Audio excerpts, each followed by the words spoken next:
Почитувани љубители на спортот, првпат во втората сезона од тайм-аут ќе имаме можност да се посветиме на одбојката. Со нас денес ќе биде членот на златната генерација на Југохром и воедно и еден од најдобрите играчи на Југохром на сите времиња, како и член на првата одбојкарска репрезентација на Македонија. Борис Ќуприна. Добар ден. Најпрво благодарам што прифати да бидеш наш гостин и ево и нашите гледачи да ја слушна твојата спортска приказна од почетокот па се до денес. Па добро, благодарам и на вас на поканата. Секако ова ќе биде еден момент кај што и јас самиот ќе се вратам малку на годините наназад и на некој начин ќе ги оживееме спомените на одбојката во Тетово. На почетокот ќе се вратиме 40 на години наназад, можеби нешто повеќе. Најпрво кажи ми зошто се одлучи баш за одбојка? Па зошто се одлучи за одбојка? Затоа што и друг избор немав, можем да кажам. Во тоа време одбојката беше толку популарна во овие краишта овде, што можам да кажам дека скоро секој мало имаше одбојкарски тим. Постоја општинска лига, постоеше регионална лига одбојка, македонска лига одбојка, југословенска лига одбојка, затоа што тогаш сите нели знаеме живеевме во понадешна Југославија. Популарна беше одбојката. Во Непроштено, каде што живеам и ден денес, постоја два клуба одбојкарски. Едниот се надпреваруваше во општинска лига, а едниот се надпреваруваше во републичка лига, македонска тогаш. Така да, јас како дете, моите почетоци одбојкарски неминовно беа поврзани за тој спорт. Започнуваш да тренираш одбојка токму во Непроштено. Да. Во кој клуб од тие два што ги каже? Па прво, значи во тој клуб што се надпреваруваше во општинска лига, на некој начин тој клуб беше припрема на деца што ќе подоцна што ќе стасаат и што ќе играат за првиот тим. Тој на некој начин се водеше како втор тим на Непроштено. Кажав кој што се надпреваруваше во републичката лига, да. И првите почетоци беа тука. Значи, но многу кратко се задржав, значи, во таа екипа. Како перспективен одбојкар бев земен во првата екипа. За некои 16-17 години почнав да се надпреварувам во републичката лига за првата екипа на Непроштено. Тоа е негде во 82 година. Непроштено се надпреваруваше во републичката лига заедно со Глоѓи, Лешок, тогаш беа од околниве села во таа републичка лига и тие беа надпревари дерби за незаборав, она што се кажува. Баш така на едно дерби во Глоѓи тогаш бе виден од тренер на Југохром. Тогаш беше Ванчо Филковски, сега покоен, кој ме кани во Југохром. 83 година доаѓам во Југохром. Прво 82 година првата полусезона, значи пролетниот дел, тренирав со Југохром, а се играв за Непроштено. За 83 година да целосно преминам во Југохром.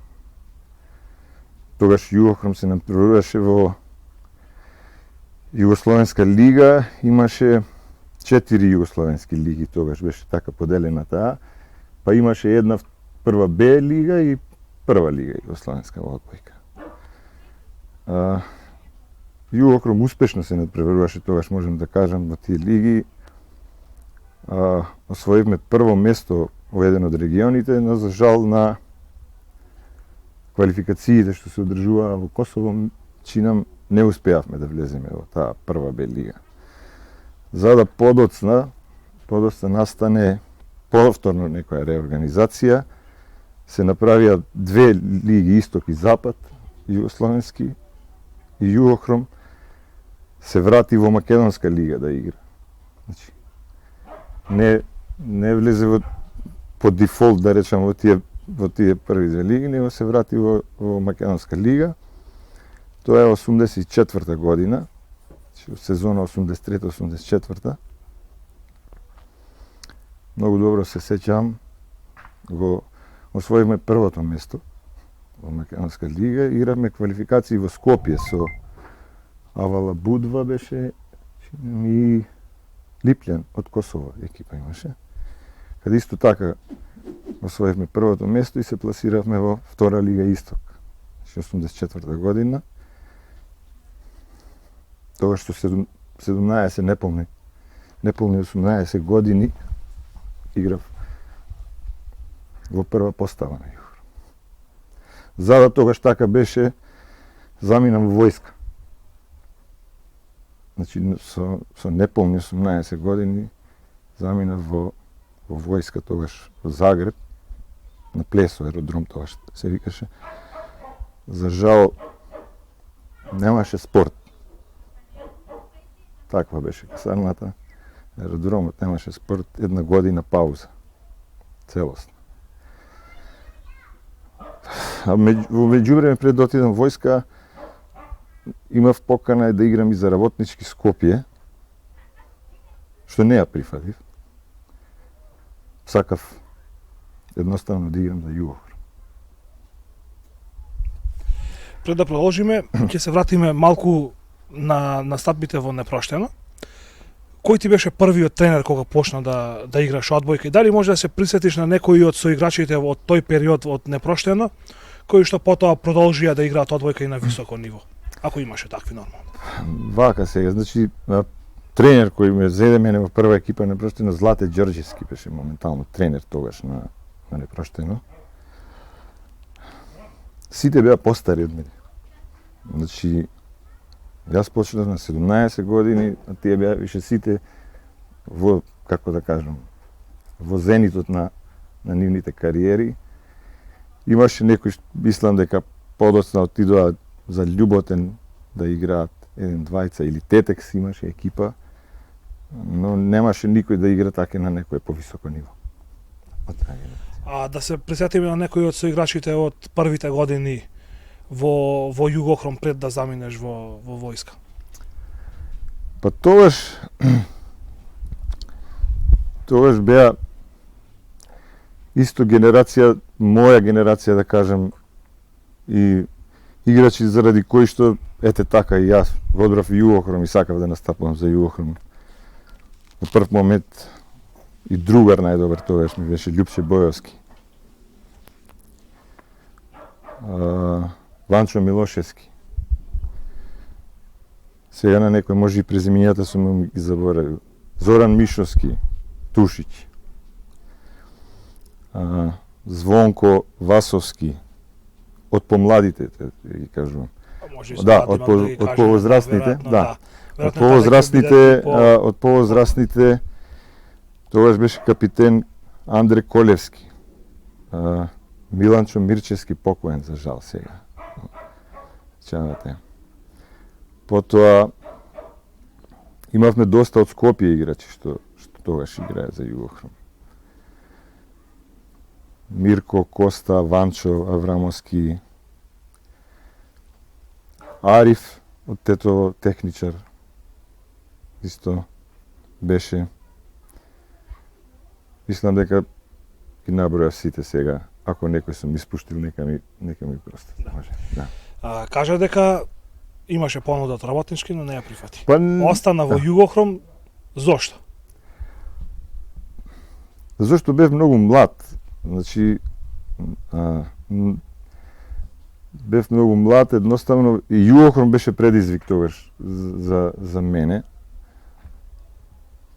Мислев дека мојата кариера ќе оди постепено, дека првото скали во Југохром е сосема доволно за тие години. Што се покажа подоцна дека и цел живот ќе го поминам во Југохром. Може подоцна да се навратиме на приказната како дојде до тоа да останеме цело време во Југохром, али тој прв момент што не отидов во Работнички беше чисто баш предизвик од Југохром. Сакав едноставно да се докажем и покажем тука. А зошто останавте цела кариера во Југохром? Зошто останав цела кариера во Југохром? Цела кариера во Југохром, после враќањето од војска, Југохром, значи, како што кажав претходно, беше во втора лига и исток југословенска се надпреваруваше, на високо ниво тоа беше одбојката, значи. И позади нас стоеше моќен спонзор, значи Југохром како фабрика. Тогаш имаш и своји работни единици. Јас како заљубеник во одбојката се посветив целосно на одбојка, го забатали факултетот тогаш, на економски факултет прва година и поради обврските со одбојка, патување Скопје, Тетово, редовно на тренинзи да бидам, го запоставив факултетот, се појави можност да бидам вработен во Југохром и да играм одбојка. Ја искористив таа можност.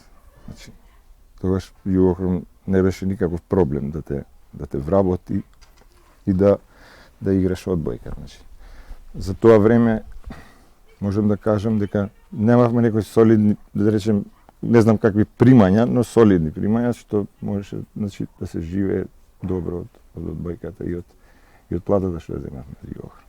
Се надпреварувавме на високо ниво, втора лига беше, и тоа беше така неколку години. Се надовржаа неколку работи за да останеме во Југохром. Значи, имаше моменти кога требаше да идам во Швајцарија да играм, одбив, тогаш ми дојде женачка. Потоа имав покана за будуćност да играм од Титоград. Немаше некои пари што ќе ме натераат, например, да отидам во будуćност да играм, да речем за некои пари што би оставил ово овде што го има. Такво беше моето размислување тоа. Значи имаш работа, имаш пари солидни овде, треба да одиш во будуćност за иста плата, чисто од сегашен аспект можеби ми е единствено што тој предизвик не сум го искусил, да речем, за да видам до кај ќе стигнам кога би отишол да играм за некоја екипа надвор од Македонија. До кај би стигнали и како би се посветил на одбојката. Знај како е кога долго време почнуваш во една екипа, едноставно емоциите те вржуваат за екипата, добро ти е, имаш примања, ги преживуваш успесите и неуспесите на екипата како лични. И така се случи да останам во Југохром. Значи, во моето време на играње одбојка, да речем, во моите најдобри години за играње одбојката немаше пари ако одиш надвор. Некои пари. Има играчи од Тетово што играле надвор, можат и они истото да го кажат. Не биле тоа некои пари кои што, да речем, би те натерале да заминеш од Југохром. Од сегашен аспект, секако дека ми е жал што не сум пробал. Сум можел, например, да пробам една година, две да одам, да видам како е Југохром, никаде не би ми побојно, пак би се вратил тука сигурно. Ако би отишол со добро, но ете така се случи, останав цело време тука. Како течеа настапите потоа на Југохром во Југословенската лига? Останавте континуирано во втора Југословенска лига или имаше осцилации? За цело време, значи, за цело време бевме постојани членови на втората Југословенска исток лига. Значи имаше периоди кај што не дошло ситуација никогаш да се бориме за опстанок, значи, во таа лига. Нас не биеше глас дека сме домашна екипа во таа лига. Во Тетово никој не можеше да не добие, а на гости ретко добиваме, така таа лига што броеше 12 на членови, ние околу 600 место нон-стоп бевме тука, значи 600 место. За некој стално имаше желба кај нас да се оди чекор погоре за да се влезе во прва лига, но за жал од денешен аспект не ми е ни денес јасно зошто нашиот спонзор Југохром тоа зависеше се од него, требаше да се дополнителни средства да се вложат за да нормално да се донесат играчи а и Тетово, како Тетово немаше инфраструктура што ќе биде поддршка на одбојкарскиот клуб Југохром. Пред се мислам на спортска сала. Каде ги игравте надпреварите во тој период? Па надпреварите до 85-6 година ги игравме во гимназија, значи Кирил Печиновиќ, Тетово, подоцна игравме во Глоџи, имаше спортска сала, училишна исто, што не ги исполнуваше стандардите за надпревари од прва државна одбојкарска лига. Значи со правењето на салата во Гоце Делчев денес, училиштето се префрливме тука да ги играме надпреварите, но и таа сала е, знаете и самите, се биле таму, не е сала, таа е училишна сала, значи не е спортска сала каде што екипа од ранг за прва лига би можела да тренира, затоа што за да сите знаеме како во таа сала се чекаше ред за да добиеме 3 тренинзи. Југохром одеше, подоцна сме оделе во Гостивар да тренираме, во Скопје да тренираме за да наполниме доволен број на термини за тренинг, затоа што во салата сите екипи што се од Тетово беа во таа сала. Ние имавме 3 термина, ако ви кажам дека сме имале неделно, тоа е, значи, сосема недоволно за ранг од прва лига. За да бидеме ние во прва лига, по мене требаше Југохром тогаш да си направи своја сала, да има и да вложи играчи. Имаше Македонија со неколку сигурно засилување што на таа екипа што ја имавме ние дека би избориле пласма во прва лига, само требаше инфраструктура. Го немаше тоа и за жал така помина времето на нашата генерација, значи во талкање по услови за работа. Добро, фабриката Југохром е во Јегуновце. Голема фабрика, моќна фабрика во тоа време. Зошто сметаш дека не се изнајде можност и средства може би биле во прашање за да се направи една спортска сала која што ќе ги исполнува тие услови и тоа баш во Јегуновце. Не мора во Тетово да биде. Па сосема сте во право, значи истото прашање сме го поставувале милион пати и ние самите. Може би ова прашање треба да биде адресирано на луѓето тоа што го воделе Југохром. Значи зошто? Истото и ние сме се прашувале зошто. Значи во тоа време Југохром важеше за една од најмоćните фирми во тогашна Југославија. Значи извозно ориентирана беше со ферос и лициум таму, што имал Југохром пари сигурно тоа да го направи. Зошто не сакал да го направи? Не можам да кажам. Може би има своје мислење што не би го кажал јавно да речем, ама сите сме се прашувале зошто. Значи, они биле општествено одговорна фирма во тоа време, со тоа што го финансирале одбојкарскиот клуб, финансирале фудбалски клуб и финансирале културно-уметнички друштва, имаше таму што се сведувало, значи, не на професионално ниво, на полупрофесионално ниво да биде тоа, не да биде издигнато на професионално ниво.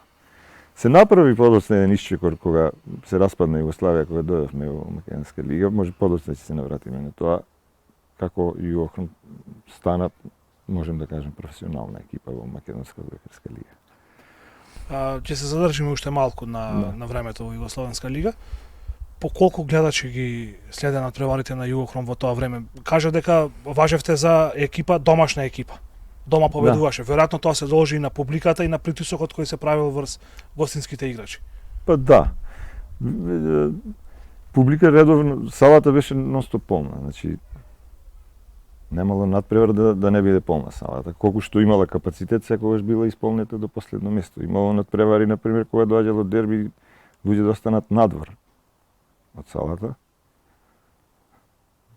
Посетеност имаше многу, значи беше популарна одбојката. Едноставно беше популарна, имаше интерес за одбојката, беше следена од тоа време стварно многу од ето. Значи, можам да кажам дека надпреварите на Југохром, еве ден денес може некој од постарите гледачи што го следеле Југохром да го пратат, со нетрпение очекувале да дојде надпревар, да дојде да гледаат. Затоа што во таа, се извинувам, Југословенска лига во Тетово доаѓале Црвена звезда, например. Спартак Суботица, Смедерево, Будуćност, Титоград, екипи од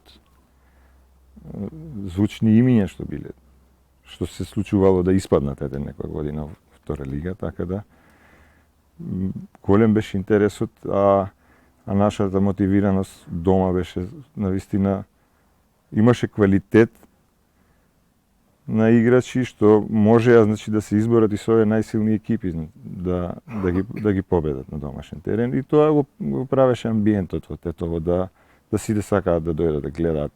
Ќе гледаат пример Црвена звезда и ќе гледаат Југохром како ја добива Црвена звезда во Тетово или Спартак Суботица, и едноставно интересот беше голем. Доаѓа распадот на Југославија. Југохром може би важел за една од најдобрите екипи македонски екипи во тој период во Југословенската лига, но сега веќе се формира Македонска одбојкарска лига. Веќе тука Југохром секоја година е во борба за трофеите. По што се разликуваше југословенскиот период со македонскиот период? Дали се вложуваше многу повеќе во независна Македонија за Југохром да се бори за трофеите и да освојува трофеи?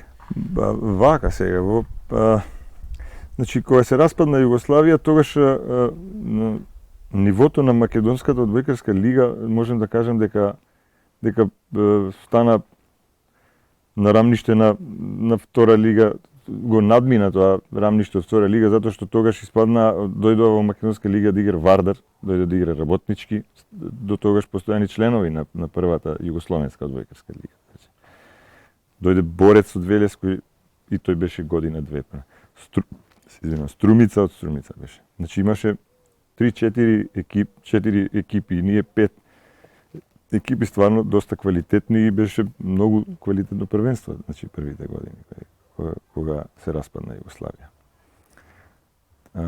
Таа прва година, може би, сигурно по старите љубители на одбојката ја паметат, затоа што Југохром играше во финалето на плейофот, значи играше финале кој за жал го загубивме во Струмица на гостински терен, 3:1 за прво место, значи за прв шампион на самостојна Македонија. Предходно го освоивме купот, значи тој беше финалето во Тетово, го освоивме купот, значи Југохром е прв освојач на купот во самостојна Македонија. И тоа надпреварување некако стана и задолжително за нас. Во годините потоа редовно го освојувавме, а за жал не освоивме ни една шампионска титула. Бевме, не знам, ако кажам, значи со тоа од Струмица и вамо, некој сигурно, додека јас играв, уште 6 или 5 финалиња одиграни со Работнички и загубени.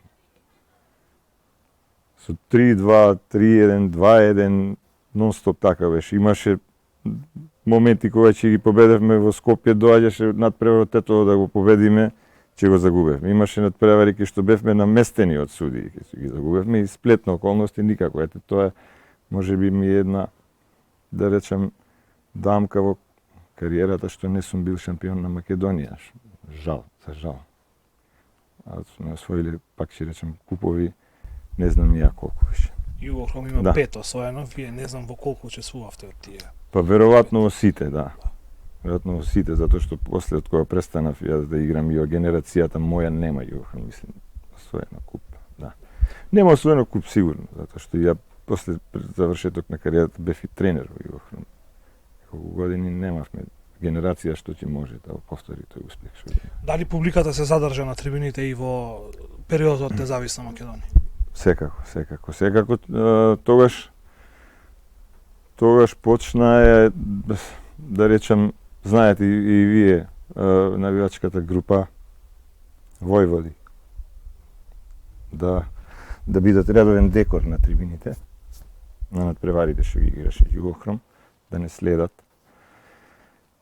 И секако дека беше, можам да кажам, дека уште поинтересно првенство, затоа што имаше дерби надпревари секоја сабота се играе. Се играе дерби надпревари со Шкендија Тетовска, со Вардар, со Работнички, со Струмица. Се тоа беа дерби надпревари кои што стварно беа по вкус на гледачите да се гледаат. Мислам дека Југохром 3 или 4 од трофеите во Купот на Македонија ги освојува на домашен терен. Колку публиката имаше влијание во тие победи? Па, сега, видиш, сега ме фати неспремен, не знам дали се толку, знам дека имаме освоено купови и во Скопје кои се одржувале и во Струмица кои се одржувале. Те тоа дали били 3 или 4 сигурно. Па сигурно многу е подобро кога играш на домашен терен и кога имаш позади тебе публика која те носи цело време. Тоа е секако. Финали на првенство игравте повторно после таа прва сезона? Да, па тоа претходно ви кажав дека после тоа Југохром направи стварно една страшна екипа со враќањето на Ѓорчевски, Пауновски, Добривоевски, Дурим Шехаби, Жарко Ристовски, Томе Ристовски, Сашо Костадиновски, сега не знам и од помладите некои деца, да не Тасе Угриновски, да не ги заборам. Кој беше тренер на таа генерација во првите години? Па дојде за тренер Таки Джиков, дојде за тренер на Југохром и тогаш Југохром, она што го спомнав, направи еден, можам да кажам, да го направи тоа што требаше да го направи многу години. Тогаш се постави еден професионализам во екипата. Значи, со тренинзи 8 пати неделно, со припреми како што треба, со надпревари, со патувања, со карантини, со покачени примања, со како што личи една професионална екипа, да. И тогаш имавме стварно страшна екипа и редовно игравме финалиња. Секоја година се знаеше дека и работнички тогаш со Јошко Миленковски на чело и тamo ред играчи што играа во македонската репрезентација, редовно и бевме учесници на финалињата и на купот и на првенството. Тие 4-5 години ги игравме редовно.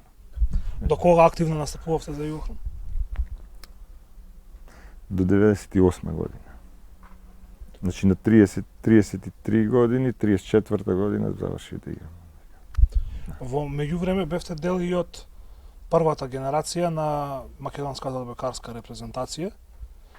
Каде се случи тоа, кога македонската одбојкарска репрезентација го одигра првиот надпревар и како воопшто беше чувството за еден одбојкар да застане мирно и да ја слуша македонската химна во тогаш младата и независна држава Македонија? Па добро, тоа вака, значи, со самостојаноста на Македонија нашата одбојкарска федерација беше призната од Европската одбојкарска федерација, значи од ЦЕФ. Тогашно време тоа се случува, значи 92-3 година. Имавме доста собири. Митко Циев беше првиот селектор. Професорот Митко Циев беше првиот селектор, Јошко Миленковски помошник на репрезентацијата. Имавме доста собири, се правеа тогаш поширок список се направи, па се собиравме Берово, припреми, не знам што, уште немаше надпреварувања, а имаше собирање на репрезентативци кои подоцна од тие вака поширок список се направи, тој поширок список да се искристализираат подоцна тие што ќе имаат чест, да речем, да го облечат првпат дресот. Првиот надпревар е со македонската одбојкарска репрезентација одигран во Струмица, 93-та, мислам, или 94-та, не ме фаќате за збор се стварно. Тоа се предквалификации, пошто немавме рейтинг како држава. Тоа е предквалификации за Европско првенство. Значи, игравме предквалификации за да дојдеме во квалификации. Европско првенство, првиот надпревар е одигран во Струмица со Австрија. Значи, бевме во бараш надпревар, тој беше со Австрија, што требаше да го играме дома и во гости, за да влеземе во квалификации за Европското првенство. Секако дека беше големо доживување за мене и за сите тогашни членови на македонската репрезентација, затоа што за прв пат стоевме, како што кажавте, пред интонирање на македонската химна и можам да кажам дека во Струмица на тој надпревар, ако салата собира 4, имаше 8.000. Значи, може би, кога зборувам за тоа и сега ми трепери гласот. Беше навистина убаво чувство. Што направи Македонија на тие надпревар? Па ги поминавме. Значи ги поминавме дома. Дома беше 3-0 за Македонија, во гости 3-1 за Македонија и Македонија помина во квалификациите. После тоа За жал тешко ни беше во тие години да поминеме квалификации, затоа што стварно се среќававме со многу силни репрезентации. Тогаш на Југославија, да речем, смо биле во група со Југославија, со Шпанија, да речем, со Шведска, се репрезентации кои претходно били учесници по европски, по светски, по олимпијади освоени. И тешко се пробивавме да успееме да одиме на европско првенство, што и многу години после тоа, да речем, Македонија не успеа да се квалификува се до минатата година кога успеа, што е успех за почит секако. Дали имаш некоја статистика колку надпревари имаш одиграно за Македонија? 12 надпревари имам.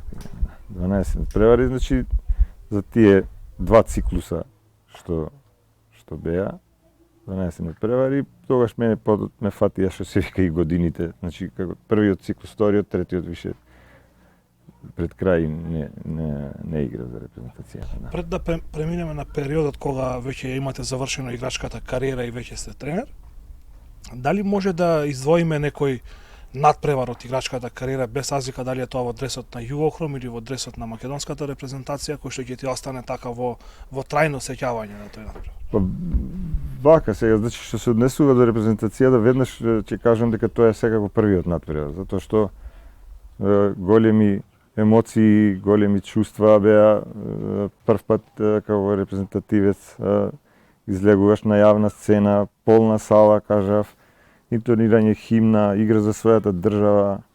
Подоцнешните надпревари имаше добри надпревари, да речем кога доаѓа од екипи од како Југославија со Грбичи, со Жаре Петровиќ, со Брđević, игравме во Струмица, во Велес пред полни сали, али тој надпревар за репрезентација, значи првиот остана така. И ден денес ми е врежан во некое сеќавање, додека за Југохром. За Југохром има повеќе надпревари. Значи што на пример не би можел да ги одвојам сега, како да кажам. Како еден надпревар е тој против Авала Будва кога ги игравме квалификациите, како што спомнав за влез во втора лига, тогаш на Југословенска. Се сеќавам надпреварот го игравме во Кале, во Скопје, што немаше таа сала. Не знам колку автобуси од Тетово имаше публика дојдено. Го добивме тој надпревар. После тоа имаше цела колона од центарот на Тетово до Тече. Прослава изград и така. Имаше надпревари кога сме го освојувале купот, да речем во Скопје кога го освоиме купот. Ми е посебно драг, затоа што со работнички тогаш игравме полуфинале. Купот така се падна уж дрепката. Нивна сала ги победивме со 3-2, со голем притисок од публика, со голем суди, неправди, не знам што. Го добивме така. Имаше многу надпревари тензични, што поминаа низ таа кариера. Се направи едно ривалство со работнички, може би од сегашен аспект кој гледаш немало ни потреба толку како непријателство да има, ама тако беше спортот. Спортот не треба тако да биде, уствари треба сите да гледаме другата страна на спортот, ама тоа е за жал. Сега нема да ве прашам на која позиција игравте, бидејќи позициите во одбојката од тоа време и денес се малку променети работите, меѓутоа во ваше време важевте специјалист за Алма. Што значи тоа? Добро, јас значи на почетоците на одбојката, тоа е точно што го кажа и ти, немаше специјализација на места, едноставно се ротираше од зона во зона 6, у која зона ќе се најдеш, од таму напаѓаш, таму зона играш на она. Алма тоа е една акција што се игра на средината на мрежата. Брза акција. Ја играат сега средни блокери, уште истава акција ден денес се игра, значи пенал Алма, ја играат средни блокери. Сега средни блокери се од 2 метра, 2 и нагоре, да кажем. Во наше време, можеби јас од таа екипа бев меѓу највисоките играчи, па по дефолт и по силом прилика морав да играм среден блокер, што од сегашен аспект гледан е тотално погрешно, ама кога во една екипа нема повисоки, ќе го играш тоа. Подоцна, значи, се се искристализираа, да кажем, местата и модерните трендови како што доаѓа и до кај нас. Така да после да речем Македонска лига овде која дојдовме да играме, за цело време играв среден блокер. Тренерска кариера започнувате таму и каде што завршивте со играчката во Југохром. Па да, со самото завршување, значи капитен на Југохром долги години, со самото завршување на играчката кариера веднаш бев поставен за прв тренер на екипата на Југохром. За жал тогаш доаѓа времето кога нашиот главен спонзор почнува и финансиски да паѓа и да слабе Југохром. Значи, со самото негово слабење, нормално слабееше и екипата. Се државме некое време, една година. Се сеќавам дека првата година кога бев тренер, значи од есенскиот дел 10 надпревари, 10 победи имавме.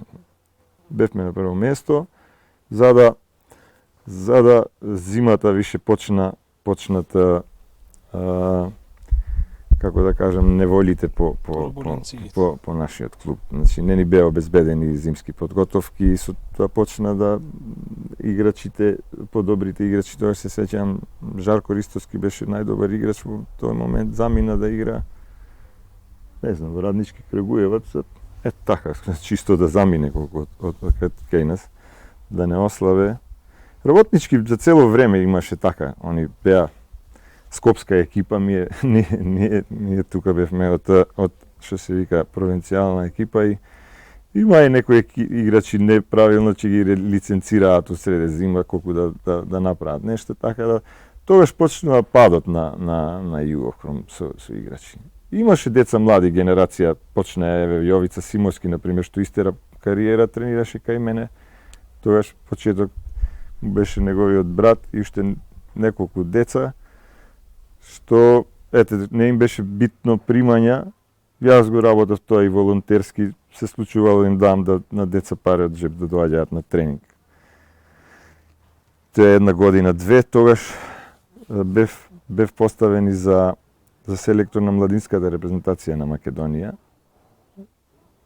2 циклуса истерав и со нив, значи првомајски турнир во Белград, пред квалификации во Струмица исто игравме за европско првенство, ги поминавме со Израел и Азербејџан, чинам беше или така некои од тие земји. Во Бугарија на квалификациите Холандија, Шведска, Турска, трето или четврто место бевме, така нешто се сеќавам. Тоа беше, значи, првите квалификации како селектор на младинска репрезентација кои ги истерав. Слична беше ситуацијата тогаш и во Одбојкарската федерација на Македонија, значи без парица. Без парица не затекна паѓање на спонзорите на Југохром, без парица во федерацијата. Едноставно нивото кое што јас као тренер го барав, значи за екипата да има услови за да се работи како што треба да се работи. Како што, знаете, многу е лошо ние од работа, една професионална работа, па од наместо да одиме нагоре, да го усовршуваме тоа, да бидеме се подобри и почнеме да се враќаме назад со условите. И тоа страшно ме иритираше да дојдов до момент да речам дека се тргам од одбојката затоа што не можам да го работам тоа што сакам да го работам како што треба да го работам. А значи со аматерско работење, аматерски успеси не беше тоа нивото кое што сакав да го постигнем како тренер. Значи едноставно морав да дигнам ручна што се вика и да се тргнам од тоа затоа не можев пред себе да најдам оправдување за тоа што да работиш нешто, а знаеш однапред е осудено на неуспех и едноставно тоа што го знаеш и што го можеш, не можеш да го дадеш. Значи, за да нешто направиш, тебе ти треба амбиент и услови да ти се овозможат за да можеш тоа да го направиш. Значи, не бевме во можност да финансираме пионерска екипа, младинска екипа, што претходно сме ги имале, да црпеме деца од нашиот регион кај што ќе играат подоцна за Југохром.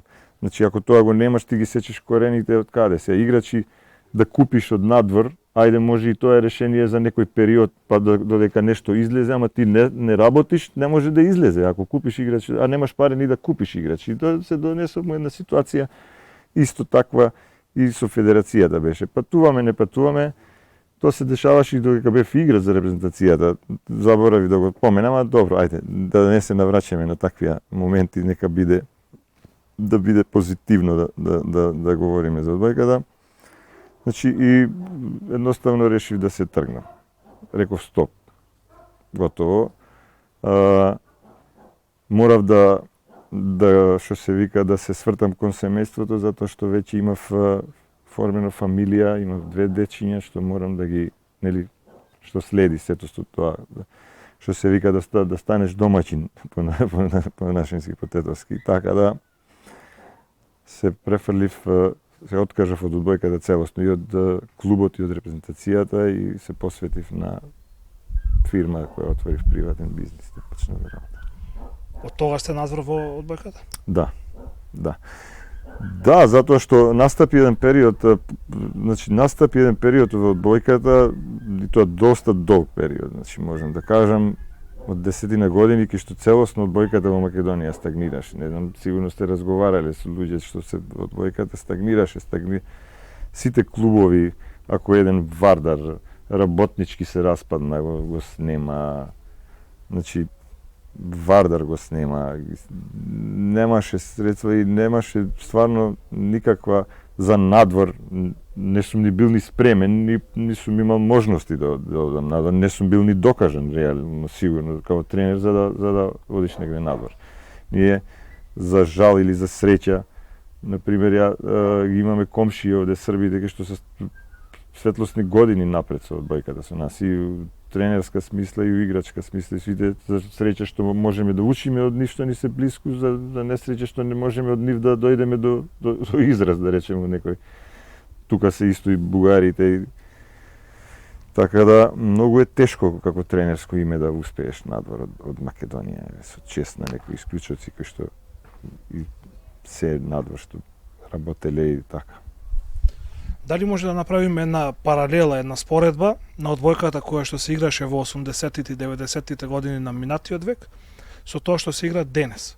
Порвам во европски, во светски рамки и кога се играше поквалитетна одбојка, тогаш или сега? Сега, секако. Сега. Значи сега секако затоа што се вкупниот спорт е отиднат напред. Значи не само одбојката, и ракометот, и фудбалот, и кошарка, за мене кој спорт да земеш, сега нивото е сигурно повисоко него тогаш што било, затоа што сегашните услови и тогашните услови се, значи, баш одрас на годините поминати, од тогаш до сега. Со самиот развој на човештвото, на така напредува на индустриализација и на така напредува и самиот и спорт. Значи, во тогашно време кратко само ако во одбојка се надпреварувале играчи со моја висина, што имам 1,89 м, имало и пониски од мене што играле, сегашно е незамисливо, например, да има играчи 1,89 м, либеро сега играат, да кажеме, или приемач, 1-2 во екипа, другото е, значи се прави страшна селекција, прво по висина, потоа условите за работа се многу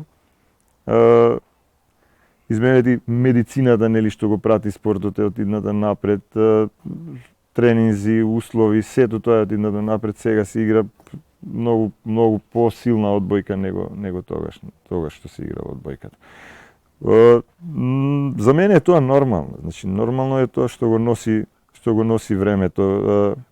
Во тие услови тогаш како што ние сме, значи во тие услови ние како тогаш што сме играле, сме тоа ниво кај што сме играле било мислим како да кажам, ниво на времето на кое што сме ние играле одбојка. И значи имало и тогаш квалитетна одбојка. Да не се лажеме дека сега, например, ако акциите завршуваат со 2 до 3 додира на топката, прием, кревање од техничари, смеч што не може никој да го одбрани, тогаш може би имало повеќе измена на поени, па било поинтересно и поатрактивно на некој начин за публиката, за гледање, за нас. се воведе да нема промена, да секој освојување на топка да биде поен, што ја убрза малку одбојката. Тогаш сме знаеле се забрајаме ние за еден поен да играме 10 промени, за еден поен да освоиш, на пример. И траеле надпреварите по 5 сати, некој не знам никако не гледале 5 сати да седи и да гледа одбојка. Така да развојот секако дека сега сигурно се игра подобра одбојка него тогаш што се играло, поексплозивна, подинамична и така, поатрактивна за гледање, посилни играчи и така. Ја следите состојбата во македонската одбојка моментално и на клупско и на репрезентативно ниво. Да.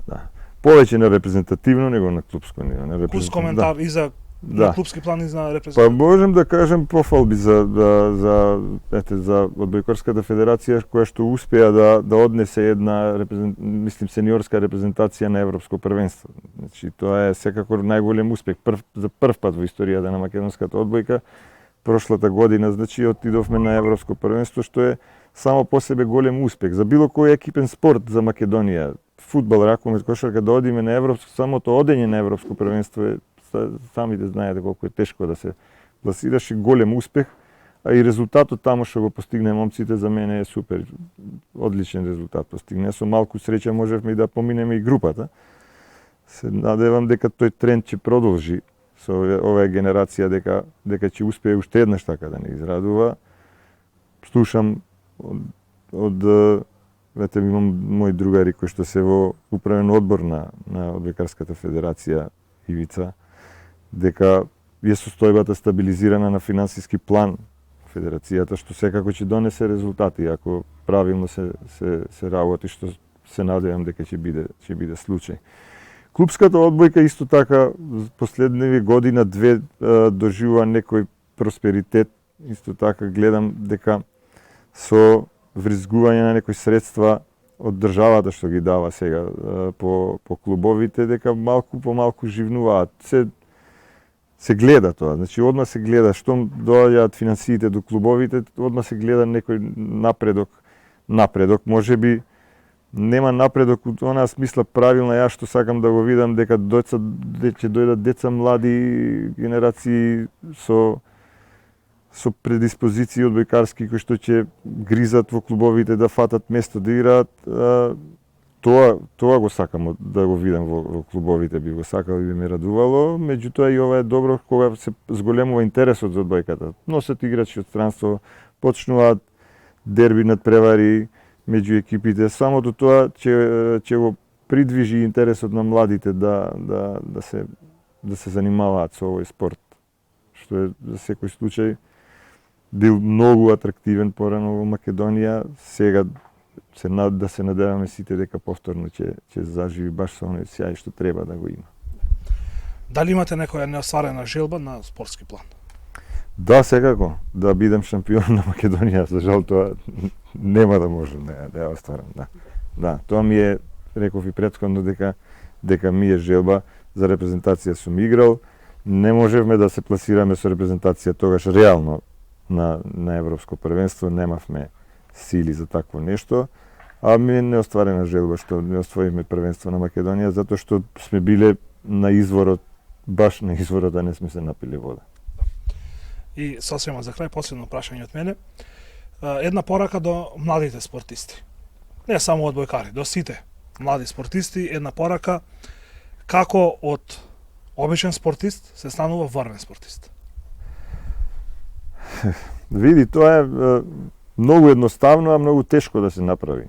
А едноставно е само со работа и со труд и со одрекување од многу нешта во животот, од многу задоволства, би рекол, што не се поврзани со спортот, за да ги доживееш задоволствата што ги дава спортот. Значи, спортот е циклус, ништо не можеш да стане, не се станува спортист преку ноќ. Со еден ден, со една година, со 2, со 3 години. Значи, тоа е време што треба да се потроши, да се направат милиони километри претрчани, милиони скокови, милиони, не знам колку сати проведени во сала, само со упорност. Значи, за младите кој сака да се бави со оваа работа, треба да биде однапред спремен дека че не може да пие до 3 саат во кафич и утрената во 8 саат да биде на тренинг.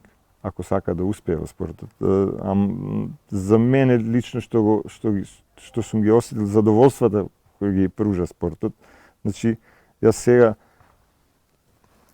можеби ова што ќе го кажаме тоа што треба да. Значи, кога би се вратил пак назад на годините, повторно би се бавил со спорт.